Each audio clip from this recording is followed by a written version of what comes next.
Bom, então mais uma vez eu quero dar as boas-vindas a todos e todas que estão aqui comigo, que sempre estão aqui comigo ou que estão comigo pela primeira vez. Muito obrigado por vocês estarem aqui comigo.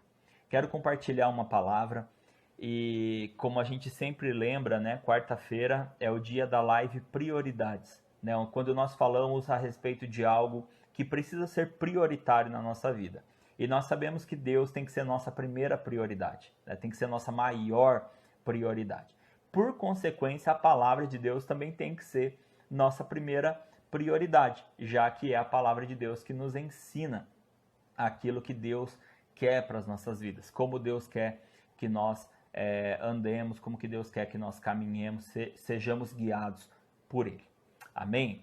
Dentro disso, eu fiz uma pergunta antes de orarmos, e a pergunta que eu fiz foi: como você reage em momentos de aflição? Como que você reage em momentos difíceis, né? Todos nós temos vivido momentos difíceis, todos nós vivemos, né? Estamos vivendo um ano bem diferente, bem complicado, bem difícil. E fora isso, eu sei que muitos de nós também passamos pelas nossas próprias aflições, pelas nossas próprias dificuldades, aquelas dificuldades particulares que pertencem a cada um de nós, né? Vocês sabem muito das minhas, né? E eu sei de muitas de vocês, né? E eu tenho certeza que até mesmo as que eu não, as dificuldades que eu não sei, que eu não conheço, eu sei que existem, né? Eu sei que todos nós passamos por dificuldades aí na nossa vida, né? Cada um de nós passa por dificuldades na vida. Bom, eu quero compartilhar um texto com vocês que está lá no livro de Atos. Quero convidar vocês a abrirem a Bíblia em Atos capítulo 16. Atos capítulo 16. Nós vamos ler aqui alguns textos para a gente pegar aqui um exemplo, né? Um exemplo muito bom de ser usado, aliás, do apóstolo Paulo. O apóstolo Paulo ele é sempre muito bom de ser usado como exemplo, né? Para muitas pessoas, ele é vamos dizer assim, ele é o personagem mais querido, né? Depois de Cristo, é claro, porque não tem como competir com Jesus, né? Mas depois de Cristo, para muitos, Paulo é o personagem preferido da Bíblia por conta de tantas e tantas coisas que ele fez, experiências que ele viveu e muitas coisas que ele ensinou, né? E aqui nós temos uma dessas histórias, né? Um desses testemunhos, vamos dizer assim, de Paulo, da vivência de Paulo e da fé de Paulo. Eu quero começar primeiro lendo ali a partir do versículo 16 até o versículo 18, três versículos aqui, para a gente começar a entender um pouquinho o contexto, tá, do que está acontecendo.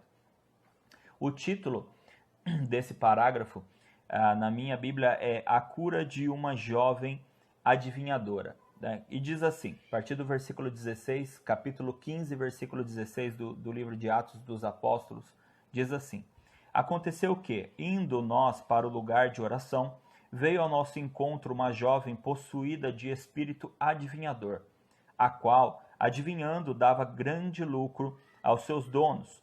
Seguindo a Paulo e a nós, gritava, dizendo: Estes homens são servos do Deus Altíssimo e anunciam a vocês o caminho da salvação.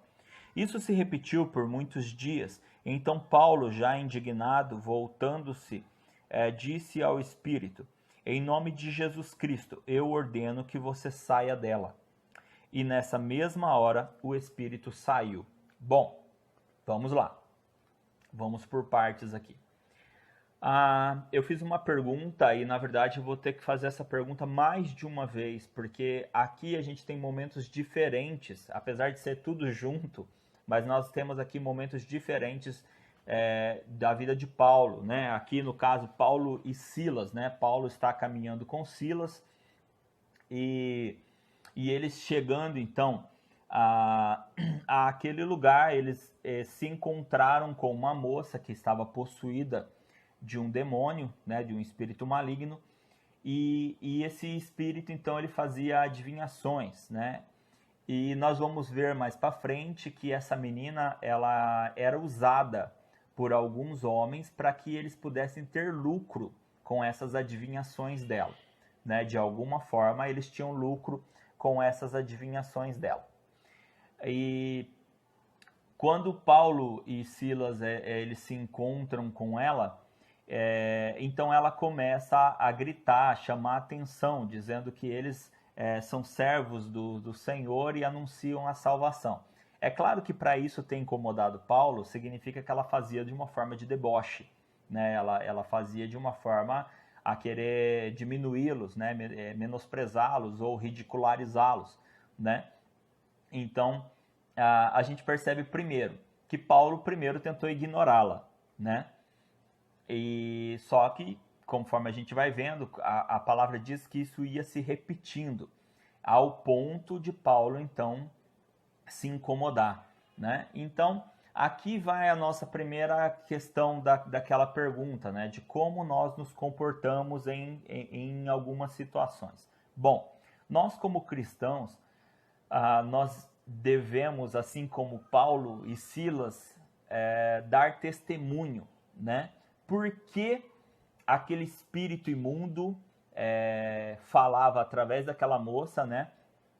Querendo ridicularizar então Paulo e Silas. Bom, porque assim como nós hoje também somos muitas vezes ridicularizados, né? Como nós muitas vezes sofremos chacotas, né? Sofremos, uma palavra moderna, né? Sofremos bullying por sermos cristãos, né? Por compartilharmos a nossa fé. Muitas vezes nós somos ridicularizados por isso, né? E a própria palavra de Deus diz que se nós seguirmos um caminho reto, se nós seguirmos o caminho de Deus, que nós sofreríamos por isso, né? Que nós sofreríamos perseguições e aflições justamente por seguirmos esse caminho, né? Jesus falou isso até mesmo para os seus discípulos. Ele disse, me perseguiram e também vão perseguir vocês, né? Até tem um texto que ele diz assim, não é o servo maior do que o seu senhor, né? Assim como me perseguiram, também vão perseguir vocês, né? Então fica a dica, né? Fica a dica. Não se iludam, né? Vai acontecer, assim como aconteceu comigo, vai acontecer com vocês também. Ora, algumas pessoas vão te exaltar por isso, ora, outras pessoas vão querer te diminuir por isso. E aqui nós temos um exemplo, né? E aí já vem a primeira pergunta para cada um de vocês, né? Para todos nós, né? Como cristãos, né? Você já foi ridicularizado? Você já foi ridicularizada pelo fato de professar sua fé em Deus? Eu acredito que sim, né? Eu já fui muitas vezes, eu tenho certeza que vocês também. Bom, e como nós reagimos a isso, né? Eu sei que, infelizmente, muitas pessoas recuam, muitas pessoas se envergonham, né? E aqui nós vemos que Paulo, ele por vezes, ele se manteve firme e tentou ignorar, né, o que estava acontecendo. Porém, em algum momento, em dado momento, ele se incomodou demais com aquilo ali. Mas eu quero me atentar, eu quero reforçar aqui as atitudes fortes de Paulo. Primeiro, por ele não ter perdido a paciência, porque o fato de ele ter se incomodado não significa que ele perdeu a paciência, né? Então, nós precisamos ter paciência, né?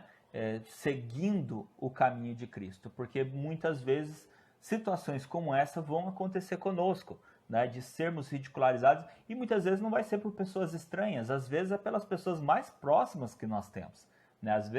Às vezes sofremos algumas ofensas ou ridicularizações por pessoas até mesmo próximas de nós, né? Quem nunca, né, passou por um momento de dificuldade e teve alguém do seu lado dizendo, ué, mas você não é crente? Mas você não é cristão? Você não é cristã? E você pode estar passando por isso sendo cristão? A Bíblia não diz que vocês, sendo filho de Deus, sendo filho do Rei dos Reis, vocês deveriam não passar por nenhum problema? Bom, nós que conhecemos a palavra, sabemos que a Bíblia não diz isso, né? Nós que conhecemos a palavra sabemos que nós não estamos imunes a nenhuma dificuldade, a nenhum problema, né? Mas quem ignora a palavra, né, quem não crê e quem ignora a palavra, distorce, né, e tenta justamente ridicularizar, assim como esse espírito imundo estava fazendo através da vida dessa moça, né, ridicularizando eles pelo fato justamente deles serem pregadores da palavra.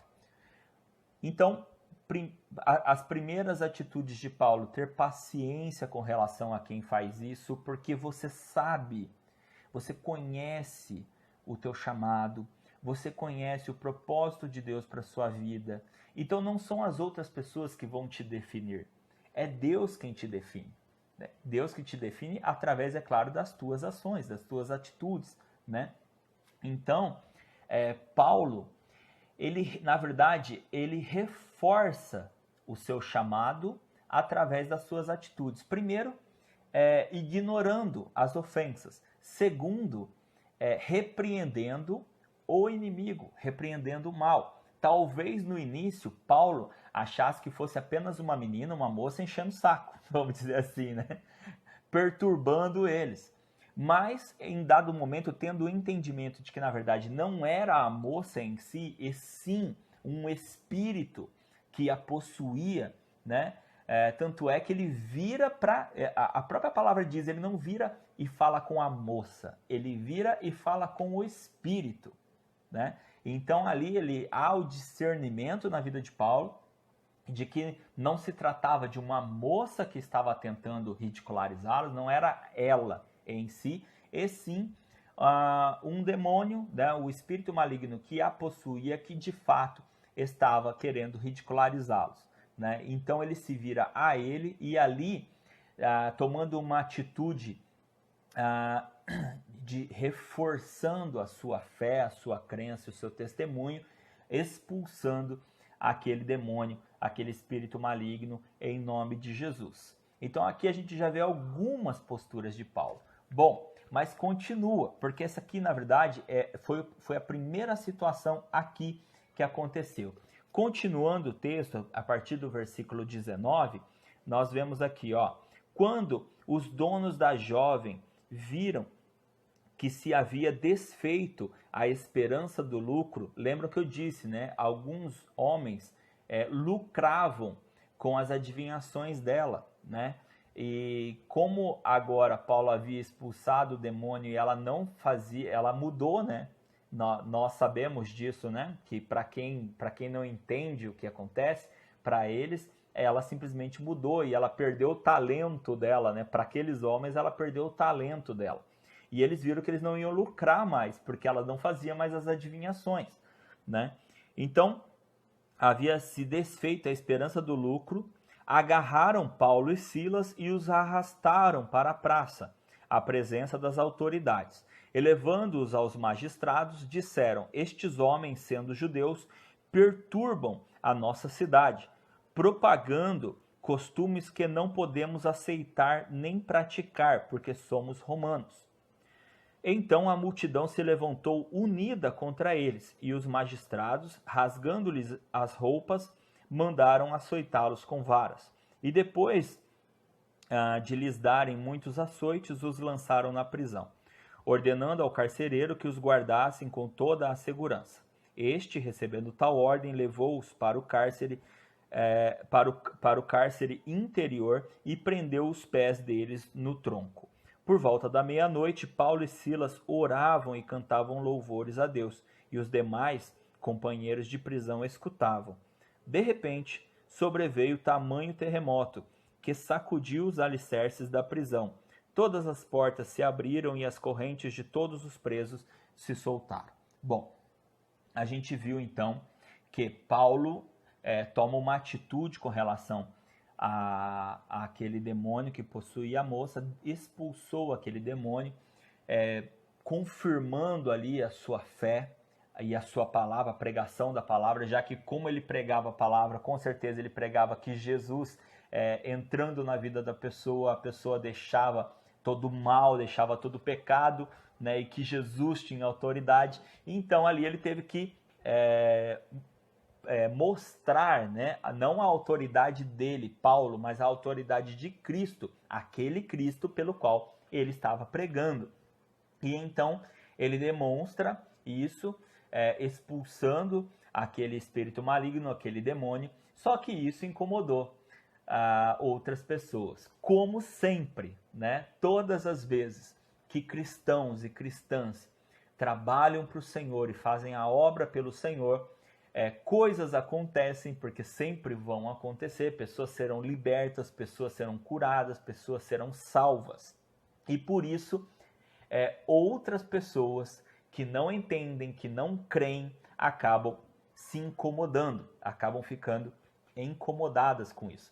Porque muitas vezes a mudança na vida de uma pessoa que se torna cristã acaba incomodando outras pessoas, porque gostavam do jeito que a pessoa era antes, porque de certa forma ganhavam com isso, né? Eu já ouvi inúmeros testemunhos de homens, por exemplo, que bebiam e bebiam muito e frequentavam bares e que se converteram e que mudaram a sua vida, mudaram a sua rotina, e os seus amigos não gostaram nem um pouco, né? Os seus amigos, entre aspas, não gostavam nem um pouco e começavam então a insultá-lo, né?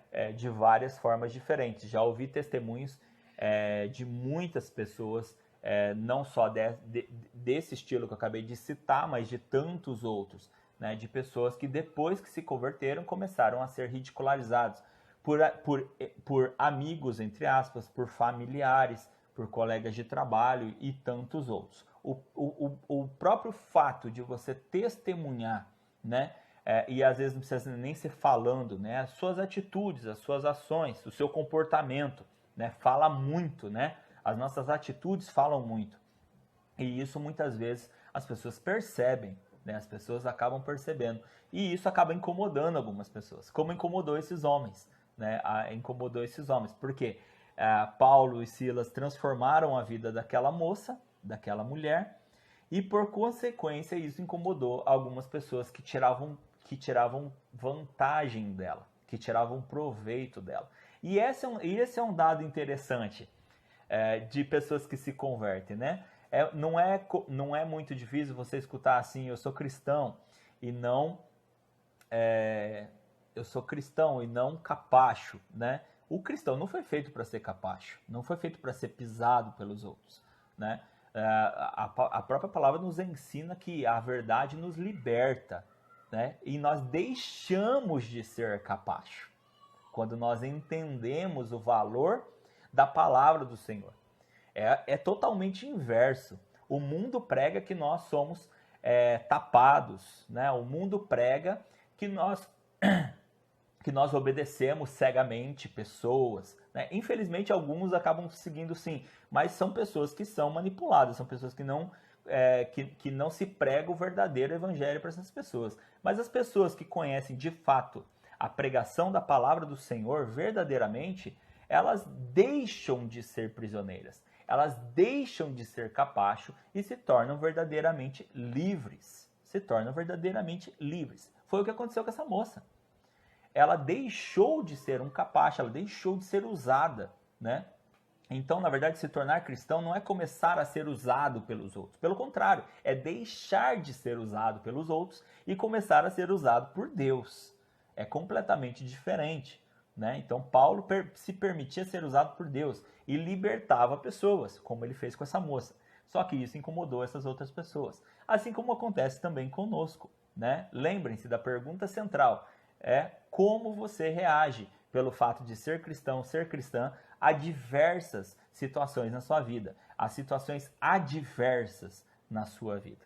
Nós já demonstramos aqui duas situações, né? Então a primeira situação em que Paulo e Silas são perseguidos por essa moça endemoniada. Depois eles são perseguidos por esses homens e acabam sendo levados presos. E lá na prisão a gente vê a reação de Paulo e Silas.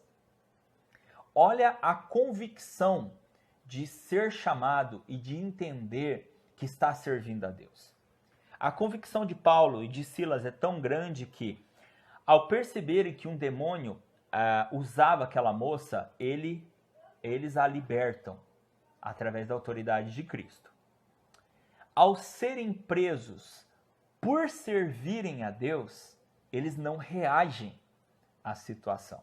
Pelo contrário, como que o texto que a gente acabou de ler termina? Ele diz assim, no versículo 25, por volta da meia-noite, Paulo e Silas oravam e cantavam louvores a Deus. Por volta da meia-noite, presos injustamente, Paulo e Silas oravam e cantavam louvores a Deus. Aí vem a grande pergunta para nós. Nós passamos por situações difíceis, nós passamos por situações adversas, acontecem coisas. Às vezes nós somos injustiçados por sermos cristãos, por buscarmos coisas que nós sabemos que vêm da palavra, né? Muitas vezes nós buscamos paz, né? E por essa busca, às vezes a gente busca paz em situações e para pessoas que não querem paz, que não querem aceitar a paz. E muitas vezes nós somos ridicularizados justamente por isso. Por buscarmos coisas que nós sabemos que são da vontade de Deus, mas que as pessoas muitas vezes não querem. E por não quererem, muitas vezes acabam fazendo assim como fizeram aqui com Paulo e com Silas e prendem você. Me prendem, te prendem, né? Nas situações, nos prendem nas situações. E nós nos sentimos de mãos atadas, nós nos sentimos amarrados e nós pensamos, e agora? Eu estava fazendo algo que eu sei que era a vontade de Deus, mas a forma com que as pessoas reagem, elas nos amarram, não permitindo que aquilo que nós queremos que aconteça, que nós sabemos que é da vontade de Deus, não permitem que isso aconteça, né? Na maioria das vezes, como que nós reagimos? Né? Olha a pergunta central. Como você reage? Como nós reagimos? Muitas vezes nós reagimos errado, né? Como assim? Por exemplo, ficando frustrados por não alcançarmos o nosso objetivo. Ficamos tristes, ficamos com raiva, murmuramos muitas vezes, e aí nós acabamos errando, mesmo que nós estivéssemos com a intenção correta, muitas vezes a gente acaba errando por não alcançar os nossos objetivos da forma que a gente imaginava, da forma que a gente queria. Aí a gente acaba reagindo errado. Aqui, com Paulo e Silas, a gente vê como se deve reagir. Eles foram presos injustamente, eles apanharam, ou seja, eles foram ridicularizados, eles foram apanharam, né, bateram neles, foram açoitados. E aí, como nós reagimos quando nos prendem ao ponto de não permitirem que nós busquemos aquilo que nós sabemos que Deus quer que aconteça? Como nós nos sentimos quando apanhamos? Quando nós nos sentimos quando somos julgados? Porque na verdade, eles foram presos até sem julgamento. Paulo vai dizer isso mais para frente. A gente não vai chegar nesse ponto, mas fica de tarefa para vocês. Mais para frente lá vocês vão ver que Paulo, quando ele vai ser solto, né, ele fala assim, opa, não é assim que eu vou ser solto não, eu nem fui julgado, né? Então todas as reações de Paulo, elas combinam com aquilo que Deus espera de nós. Puxa vida, você já imaginou isso? Numa das situações mais difíceis na sua vida, em que você se sente maltratado, que você sente que você está apanhando, que você sente que você está foi presa na situação, você para e ora e canta louvores? Olha que lição incrível Paulo e Silas nos ensinam. E olha o que esses louvores fizeram. A palavra diz que conforme eles oravam e cantavam, veio um grande terremoto que fez com que todas as portas da cadeia se abrissem e todos os grilhões se soltassem. Grilhões são as correntes, né, que prendiam eles, se soltassem. E então o carcereiro que estava dormindo, ele acorda assustado. A gente não leu isso, mas é a continuação do texto, a partir do versículo 27. É a continuação do texto. Então o carcereiro ele acorda com aquele tremor e vê tudo aberto. E logo ele entra em desespero, porque ele pensa assim, se está tudo aberto, todo mundo fugiu. E ele sabe que se todo mundo fugisse, muito provavelmente ele poderia ser morto. E com certeza ele ia apanhar muito antes de ser morto. Tamanho desespero do carcereiro, a palavra diz que ele pega uma espada para se matar. Só que Paulo vê o que ele vai fazer e Paulo fala, para. Não faça contra você nenhum mal. Não faça contra você nenhum mal, porque a gente está tudo aqui. A gente podia ter fugido, mas está todo mundo aqui. Ninguém fugiu. Tamanho maravilhado o carcereiro ficou, ele chega para eles e fala assim, rapaz, o que eu tenho que fazer para ser salvo? Então a palavra diz que Paulo e Silas pregaram o evangelho para ele e disseram para ele, creia no Senhor Jesus Cristo e você será salvo e toda a sua casa. Creia. Com certeza esse carcereiro poderia ser ridicularizado depois. Mas naquele momento ele entendeu que não importava as consequências da conversão. Ele queria assumir isso para a vida dele. Porque ele viu o que o poder da fé fez na vida de Paulo e Silas. E ele queria aquilo para a vida dele também. Percebe? As nossas atitudes como cristãos e cristãs vão fazer diferença na vida das pessoas. Para alguns, não vai ser bom, porque eles não vão aceitar isso. E eles vão reagir mal. Mas para outros, vai trazer a salvação, vai trazer a libertação, vai trazer a cura que eles precisam. É a lição que Cristo ensinou para os seus discípulos. E é a lição que a palavra está nos ensinando através da vida de Paulo. A sua pregação, o seu testemunho, vai fazer com que algumas pessoas se afastem de você, te ridicularizem, mas em compensação vai fazer com que outras pessoas te admirem tanto pelo seu testemunho e pela sua fidelidade, que até mesmo presos, tendo apanhado, sendo ridicularizados, ainda mantinham a fé e a esperança. Isso também vai chamar a atenção de outras pessoas, que vão se espelhar em você, e no seu testemunho, e na sua forma de reagir às situações, por mais adversas que sejam. Pessoas vão olhar para você e vão pensar, você, na sua situação, deveria estar agindo desse jeito, mas não, você está orando e cantando louvores. Como você consegue? Como você consegue? Se fosse eu ou se fosse qualquer outra pessoa, estaria murmurando, estaria reclamando, teria abandonado a fé, teria abandonado a igreja, mas não, você continua firme. Você continua louvando e agradecendo um Deus que talvez eu estaria duvidando dele nesse momento. Percebe como a diferença, como nós reagimos às situações, mudam, transformam vidas. Algumas não vão aceitar, ok. Infelizmente nem todos vão aceitar. Como eu já falei hoje, como Jesus disse, me perseguiram e também vão te perseguir. Porque existem pessoas que não vão aceitar. Como uma frase que eu compartilhei hoje no grupo da igreja, de Agostinho, um dos pais da igreja, né, Agostinho, que lhe perguntaram para Agostinho o que ele faz, né, o que ele faria para provar que Deus existe. E Agostinho respondeu, para quem não crê, nem todas as provas do mundo são suficientes, não adianta.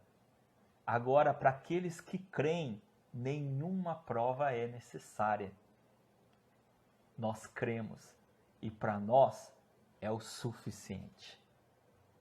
Agora, precisa ser suficiente para que as minhas atitudes reflitam isso na minha vida, para que eu possa fazer assim como Paulo e Silas, em meio à perseguição, em meio a apanhar da vida e das pessoas, em meio a ser ridicularizado pela minha fé, eu continuo orando e cantando louvores ao meu Deus, porque eu sei quem me chamou, eu sei quem me criou, eu sei quem me chamou, eu sei quem me salvou e eu sei quem é que me capacita todos os dias para continuar pregando o Evangelho, orando e cantando louvores, mesmo que eu esteja preso, mesmo que eu esteja apanhando, mesmo que estejam me insultando e me ridicularizando.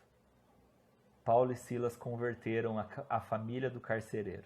Se você continuar lendo o texto, você vai ver que depois de pregar para o carcereiro, eles também pregaram para toda a família do carcereiro e todos foram salvos. E se você continuar lendo ainda mais, até terminar o capítulo 17, você vai ver que Paulo ainda teve outras atitudes que firmavam a sua fé, a sua crença em Deus e em Jesus Cristo. Que assim todos nós sejamos, queridos e queridas. Que nós possamos ter essa firmeza e que nós possamos saber reagir em todas as situações. Tenha a certeza de quem te chamou. E assim, não importa o que aconteça, você vai se manter firme. Porque a sua vida, a sua casa, a sua vida está firmada sobre a rocha, que é Jesus Cristo. Os ventos vão bater, as tempestades vão chegar, mas quem construiu a sua casa, a sua vida sobre a rocha, Jesus Cristo, continua de pé. Continua de pé. Por mais que arranque um pouco do telhado, por mais que estoure as janelas, por mais que muitas vezes nós nos machuquemos com as situações, a gente só vai precisar consertar aqui, curar aqui, arrumar aqui, mas a casa vai estar de pé, porque Deus é o sustento dela e Ele mantém a nossa casa, a nossa vida de pé, para que a gente possa arrumar e continuar firme no propósito que é o que Deus colocou para a minha vida e para a sua vida. Amém? Que o Senhor te abençoe, que o Senhor te guarde e que você mantenha os seus pés firmes no propósito que Deus tem para a sua vida. Fecha os teus olhos.